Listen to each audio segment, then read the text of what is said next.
Hi guys, welcome back to the channel.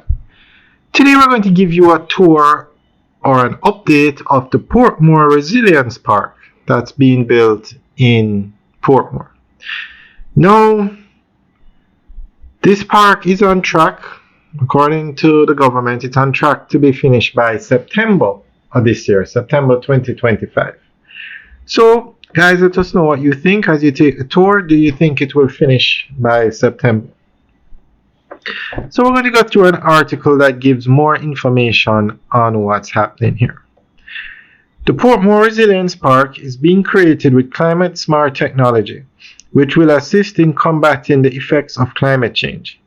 It is being built on 21.5 acres of land at a cost of $4.4 billion and is fully funded by the Jamaican government. The park will include a 700-meter jogging track that runs through the complex, tennis and pickleball courts, an indoor center for netball, badminton, and volleyball, as well as a multi-purpose event space, an outdoor gym, and large outdoor concert area. An area is being reserved as a transportation hub, another for commercial use, and there will also be a water feature in the park. Recycled materials are being used where possible, and the entire park will be lit with power generated by solar panels.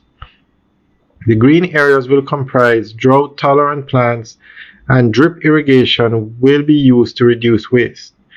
Prime Minister Holness, in highlighting how attractive the park will be on completion, urged residents to take care of the infrastructure and treat it like they do their homes. This will be a lovely park when it is complete. I can imagine on a Sunday evening or even on a Friday evening the energy and life that will be here as the people of the new parish of Portmore come to enjoy the wonderful public space, he said. Of course, for all parks anywhere, they are just as good as how the people maintain them.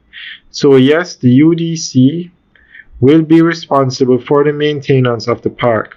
But the truth is that no matter how many wardens you have and how much you sweep up and clean up, if persons using the park drink their water and throw the bottle on the ground, that is just going to take away from the value of the park.